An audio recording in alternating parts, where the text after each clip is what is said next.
नमस्कार। श्री हरिनारायण गोधाम की इस पावन धरा पर हम आपका पुनः स्वागत करते हैं। दोस्तों, हमारे देश को ऋषियों का देश कहा जाता है क्योंकि यहाँ पर हर छोटी से लेकर के बड़ी चीज़ के ऊपर एक गहन रिसर्च हुई, गहन संशोधन हुआ। उसे रोज़मर्रा की चीज़ों में इस प्रकार डाला गया कि वह प्रकृति और स्वास्थ्य के प्रति हमेशा एक अच्छा परिणाम देते हुए हमें एक लंबी आयु प्रदान करे। हमारे यहाँ एडी से लेकर चोटी तक हर चीज़ के अंदर विज्ञान है।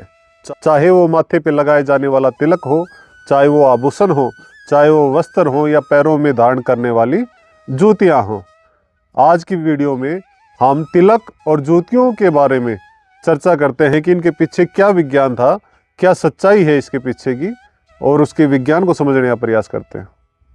यदि हम इसमें तिलक के ऊपर चर्चा करें तो भारत में जलवायु के अनुसार अलग अलग जड़ी बूटियों से तिलक रखने का प्रावधान रहा है। जैसे कि दक्षिण भारत में हम चंदन का तिलक प्रयोग होते हुए देखते हैं, उत्तर भारत में हम हल्दी का तिलक प्रयोग होते देखते हैं, और जहाँ पश्चिमी भारत की बात करते हैं, महाराष्ट्र राजस्थान की यदि चर्चा करें तो वहाँ पर हम जो है सिंदूर का तिलक प्रयोग होते हुए देखते हैं।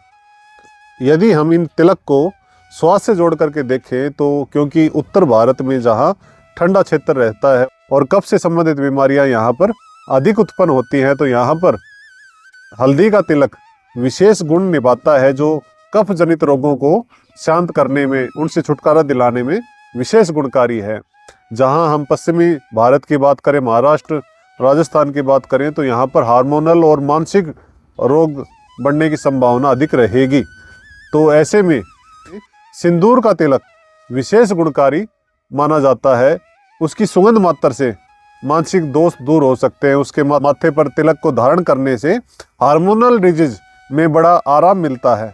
हार्मोनल डिजीज होने के संभावना को यह तिलक कम कर देता है।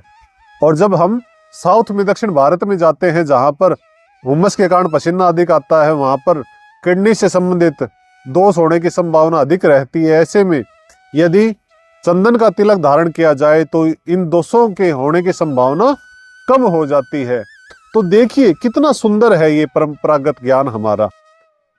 कहीं ना कहीं हमने अब ये सब ज्ञान भूल करके तिलक धारण करने ही लगभग बंद कर दिए हैं, क्योंकि यह जो गुलामी का लंबा समय रहा, इसमें हमने इस सब ज्ञान को लुप्त कर दिया। अब यदि हम जूतियों के ऊपर बात करें, जिसमें हमारे बुजुर्गगण गांव में आज भी जूतियां पहनते हैं, और जिन लोगों को समझ है वो वयस्क लोग भी जूतियां पहनते हैं। अन्यथा जूतियां तो केवल आज एक फैशन का चलन बन करके रह गई हैं। इसके अतिरिक्त लोग इसके पीछे के विज्ञान को नहीं समझते हैं। आज शहरों के अंदर फ्लैट फुट की बीमारी बहुत सुनने में आती है कि फ्लैट फुट हो गए, और जिसके कारण जोड़ों के दर्द भी बढ़ते हैं, जिसके कारण पैरों में दर्द बढ़ने की संभावना अधिक हो जाती है।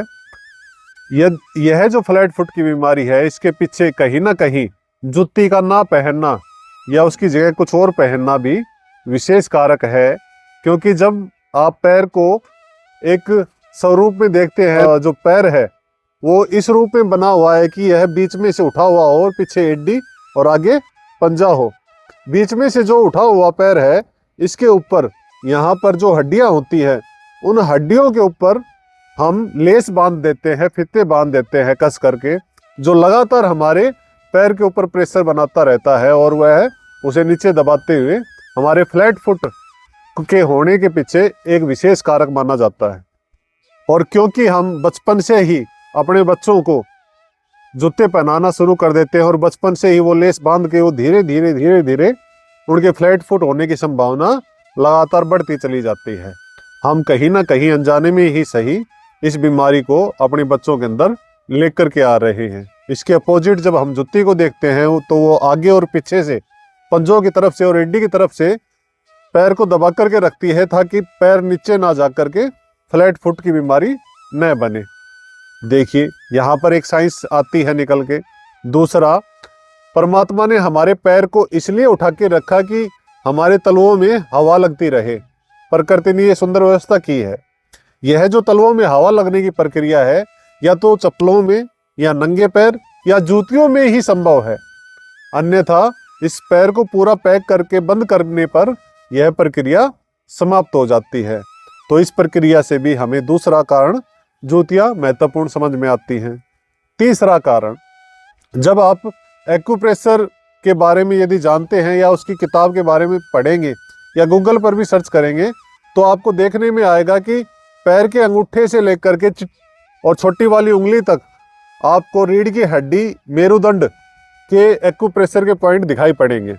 जब ये जो रीढ़ की हड्डी के एक्यूप्रेशर के पॉइंट है, ये पैर के साथ साथ उंगली तक जाते हैं। तो जब आप जुत्ती के अंदर की सिलाई देखेंगे, तो वो जो जुत्ती के अंदर की सिलाई है वो कुछ ऊंची उभरी हुई हमें दिखाई पड़ती है, जो लगातार इन पॉइंटों को दबाती रहती है और इससे जोड़ों के दर्द आने की संभावना कम हो जाती है। ये अनुभव हमने अपनी चिकित्सा के अंदर भी पाया कि जिन लोगों को घुटनों में दर्द था, हमने उनको जुत्ती पहनने का आग्रह किया और उन लोगों ने जब जुत्ती पहनी तो बिना किसी औषधि के भी उनमें घुटनों के दर्द में काफ़ी आराम मिला। यह जूतियों का प्रभाव हमें समझ में आता है। तो इसलिए हमें पुरानी चीज़ों को छोड़ने से पूर्व तथा फैशन के नाम पर या अन्य किसी कारणवश नई चीज़ को अपनाने से पहले बारंबार उस पर विचार करना चाहिए कि यह कितने भविष्य में गुणकारी, लाभकारी रहेगी और कितनी हानिकारक। तब जाकर के हम दोबारा से पूर्णतः स्वस्थ हो पाएंगे, एक अच्छा जीवन प्राप्त कर पाएंगे और आने वाली पीढ़ियों को भी एक अच्छी सोच व नई दिशा दे पाएंगे। इसी के साथ आज के इस वीडियो को हम यहीं पर विराम देते हैं। जय हिंद, जय भारत।